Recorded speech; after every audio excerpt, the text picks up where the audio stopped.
Episode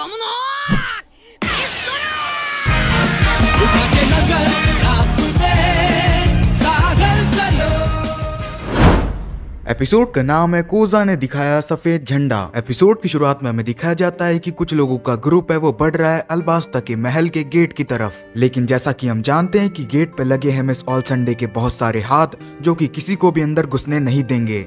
लेकिन जैसा ही वो ग्रुप पहुंचता है महल के गेट के पास, वो मिस ओलसंडे के हाथों पे हमला कर देते हैं, जिससे मिस ओलसंडे के सारे हाथ है वो अंदर चले जाते हैं और मिस ओलसंडे को इससे चोट लग जाती है। फिर पता लगता है कि वो 4 लोगों का ग्रुप है वो महल का गेट तोड़ के महल के अंदर घुस चुका है राजा की जान बचाने के लिए। और ये 4 लोग और कोई नहीं अल्बास्ता की इलाइट फोर्स है जो कि बहुत ताकतवर है। राजा देखता है कि वो लोग अंदर आ चुके हैं। वो उनसे बोलता है कि तुम लोग इधर से चले जाओ, ये आदमी क्रोकोडाइल बहुत खतरनाक है। इलाइट फोर्स बोलती है कि हम इस आदमी को मारने ही इधर आए हैं और हम हमारी कंट्री की जान बचा लेंगे। इधर महल के बाहर जो रॉयल आर्मी है वो बोलती है कि इलाइट फोर्स अंदर घुस चुकी है और अब वो राजा की जान बचा लेगी। महल के अंदर जो इलाइट फोर्स है वो अपने हथियार लेके खड़ी होती है क्रोकोडाइल के आगे। क्रोकोडाइल उनसे बोलता है कि अगर तुम्हें अपनी जान प्यारी है तो इधर से भाग जाओ। इलाइट फोर्स को बहुत गुस्सा आता है और हमें दिखाया जाता है कि जो इलाइट फोर्स की मसल्स है वो अचानक से फूलने लगी है। इलाइट फोर्स की जो बॉडी है वो अचानक से बहुत ताकतवर हो जाती है और उसको देख के जो चाका है वो बोलता है कि ये नहीं हो सकता, कहीं इन लोगों ने वो चीज इस्तेमाल तो नहीं कर ली।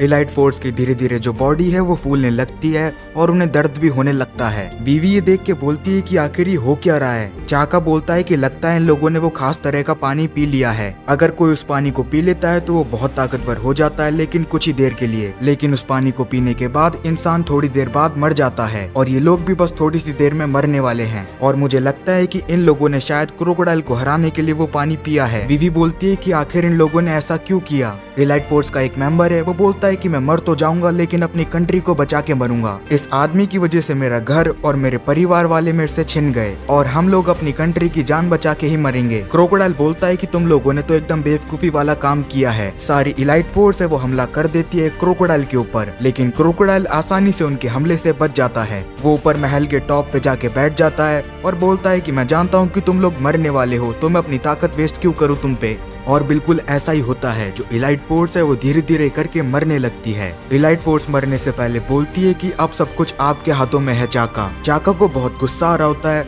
और हमें दिखाया जाता है कि वो एक अजीब से जानवर में बदल रहा है और फिर वो एक डॉग में बदल जाता है और भागता है क्रोकोडाइल की तरफ उस पर हमला करने के लिए बड़े ही गुस्से में। क्रोकोडाइल चाका को देख के बोलता है कि लगता है तुमने भी जोन टाइप का डेविल फ्रूट खाया है। चाका बड़ी रफ्तार से आता है और वो क्रोकोडाइल का पेट काट देता है। ये देख के जो क्रोकोडाइल है वो बोलता है कि लगता है तुम्हें मरने से डर नहीं लगता। फिर हमें सीन दिखा जाता है जोरो का और यहाँ पे जोरो ने मिस्टर वन को तो हरा दिया है और वो बोल रहा होता है कि मेरा बहुत ज्यादा खून बह गया, लेकिन अच्छा है मैंने इसे हरा दिया और मैं जिंदा भी हूँ। और वो वहाँ पे लेट जाता है और बोलता है कि पता नहीं उसॉप कहाँ पे होगा। हमें सीन दिखा जाता है उसॉप, सांजी, चॉपर का, जहाँ पे वो लोग अलुपार्ना के अंदर घुस चुके हैं उस ठरकी ऊंट को लेकर। सांजी उसॉप से बोलता है कि तुम रो क्यों रहे हो। उसॉप बोलता है कि मिस मैरी क्रिसमस ने मेरे से बोला था कि जो लूफी है वो मर चुका है, क्रोकोडाइल ने उसे मार दिया है। और सांजी बोलता है क्या तुमने इस बात पे यकीन कर लिया। फिर सारे लोग चिल्ला के बोलते हैं कि हमें ऐसा नहीं लगता कि जो लूफी है वो मर चुका है, वो जिंदा है और लूफी कभी भी हार नहीं सकता।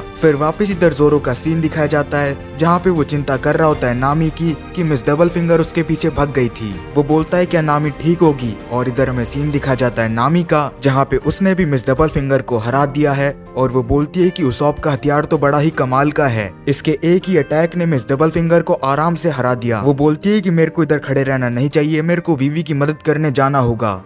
और इधर महल में वीवी का सीन दिखाया जाता है जहाँ पे जो वीवी है वो चिल्ला के बोलती है क्या चाका तुम ठीक हो। और फिर हमें दिखाया जाता है कि जो क्रोकोडाइल है उसने चाका को भी हरा दिया है और क्रोकोडाइल बोलता है कि ये तो बहुत कमजोर था। वीवी के सामने अचानक से एक आदमी महल के अंदर आ जाता है और वो आदमी और कोई नहीं वीवी के बचपन का दोस्त और रेबल आर्मी का लीडर कोजा है। कोजा के देखता है कि जो इलाइट फोर्स है वो मरी हुई है, राजा को दीवार पे टांग रखा है और क्रोकोडाइल ने चाका को मार दिया है। क्रोकोडाइल कोजा को देखता है वो महल के अंदर आ चुका है और उसे वीवी से मिलने से रोकना था उसे। कोजा वीवी से बोलता है कि आखिर ये सब कुछ हो क्या रहा है। वीवी उसको बताने लगती है कि ये सब कुछ क्या है और किसने किया है, लेकिन जो कोजा है वो बोलता है कि मेरे को बस इतना बताओ हमारी कंट्री में से हमारी बारिश किसने चुराई थी। वीवी ऊपर इशारा करते हुए बताती है कि वो क्रोकोडाइल ही था जिसने सब कुछ किया था। क्रोकोडाइल हंसता है और कोजा से बोलता है कि हाँ वो सब मैंने किया है और मैंने अल्बास्ता को बर्बाद किया और अल्बास्ता की बारिश चुराई। कोजा ये सब कुछ सुनता है और बोलता है कि इसका मतलब राजा ने कुछ भी नहीं किया। हम सब लोग तो तुम्हें अल्बास्ता का हीरो समझते थे। तभी जो राजा है वो कोजा से चिल्ला के बोलता है कि इधर अपना समय बर्बाद मत करो, रेबल आर्मी और सारे लोग मरने वाले हैं क्रोकोडाइल के हाथों। चाका होता है वो बोलता है कि अभी 4:30 बजे जो क्रोकोडाइल है वो रेबल आर्मी और रॉयल आर्मी के ऊपर तोप के गोले बरसाएगा। कोजा चिल्ला के बोलता है क्या ये सच है? चाका बोलता है हाँ, जल्दी से उन लोगों की जान बचाओ। क्रोकोडाइल चाका से बोलता है अच्छा तो तुम अभी भी जिंदा हो, तुम्हारी जबान बहुत चलती है। और जो क्रोकोडाइल होता है वो सबके सामने अपने हुक से चाका को वापस मार देता है। लेकिन जो कोजा है वो समझ जाता है कि उसे रेबल आर्मी की जान बचानी है और वो महल से बाहर भागने लग जाता है रेबल आर्मी की जान बचाने के लिए। लेकिन तभी वीवी उसका पीछा करने लग जाती है और वीवी उसे वहीं पे रोक देती है। कोजा बोलता है कि आखिर तुम क्या कर रही हो, मेरे को उन लोगों की जान बचानी होगी। वीवी बोलती है कि सिर्फ रेबल आर्मी को रोकने से कुछ नहीं होगा, हमें रॉयल आर्मी को भी रोकना होगा। हमें दोनों के बीच की लड़ाई रोकनी होगी जिससे दोनों तरफ की जान बच जाएगी। अगर हम सिर्फ रेबल आर्मी को रोकेंगे तो जो रॉयल आर्मी है वो रेबल आर्मी पर अटैक कर देगी, जिससे दोनों के बीच की लड़ाई का फायदा उठाते हुए जो क्रोकोडाइल है दोनों पे तोप के गोले चला देगा। कोजा बोलता है कि मैं तुम्हारा प्लान अच्छे से समझ गया, हमको दोनों के बीच की लड़ाई है वो रोकनी होगी और वैसे भी इसमें राजा की कोई गलती नहीं है। लेकिन तभी वीवी के पीछे क्रोकोडाइल आ जाता है और वो बोलता है कि इतनी जल्दी भी क्या है। वो बोलता है कि मैं तुम्हें मेरे प्लान पे पानी फेरने नहीं दूंगा। वो वीवी पे अपने हुक से हमला करता है ताकि वीवी मर जाए और वो रॉयल आर्मी को ना रोक पाए। लेकिन तभी हमें दिखाया जाता है कि वहाँ पे जो चाका है वो आ जाता है और वो अपनी तलवार से क्रोकोडाइल का हुक है वो रोक लेता है। चाका बोलता है कि जब तक मैं जिंदा हूँ तुम राजकुमारी पे हाथ नहीं उठा सकते। फिर वो वीवी और कोजा से बोलता है कि इधर से भाग जाओ और जाके रेबल आर्मी और रॉयल आर्मी को रोको, मैं इसको ज्यादा देर तक नहीं रोक पाऊंगा। कोजा को याद आता है कि कैसे बचपन में जो चाका है उसने उसको लड़ाई करना सिखाया था और वो आज मरने वाला है। वो चाका से बोलता है कि मैं तुम्हें हमेशा याद रखूंगा। और फिर कोजा और वीवी एक साथ भाग जाते हैं महल से बाहर।